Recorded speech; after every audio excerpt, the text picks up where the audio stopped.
Hai korang, kembali lagi dalam Rasa Flick. Hari ni kita orang nak tunjukkan cara membuat satu menu simple iaitu murtabak mini berinti daging.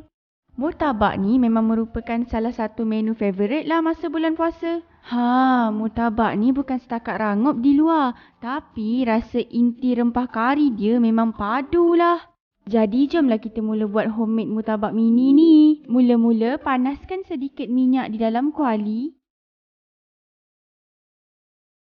Tumiskan satu biji bawang olen yang telah dipotong dadu dan 3 ulas bawang putih yang telah dicincang. Tumis hingga naik bau dan masukkan 2 biji kentang yang telah dipotong dadu. Kacau-kacau dan biarkan kentang masak seketika waktu. Kemudian masukkan pula 400 gram daging cincang. Masakkan seketika waktu. Dan masukkan 4 sudu besar serbuk kari daging. Tuangkan air secukupnya dan gaulkan ke semua bahan-bahan tersebut sehingga sebati.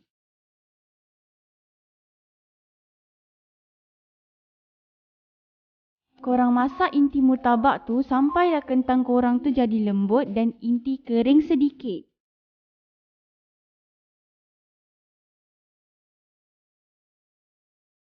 Perasakan korang punya inti tu dengan sedikit gula dan sedikit garam.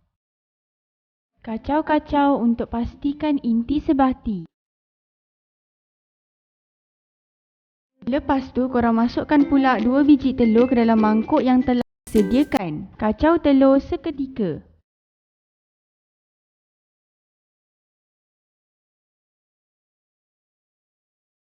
Campurkan inti bersama telur. Korang pastikan campuran telur dan inti sebati.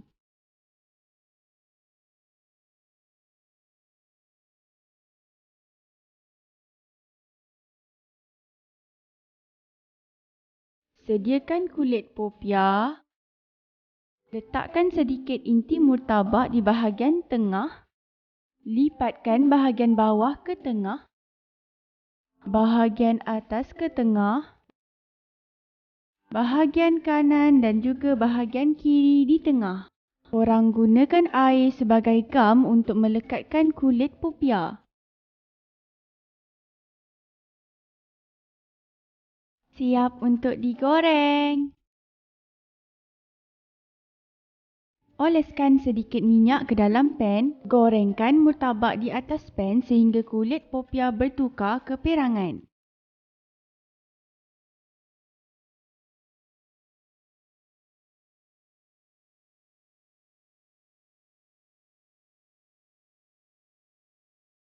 Yeay, murtabak mini berinti daging is done. Korang jangan lupa cuba tau.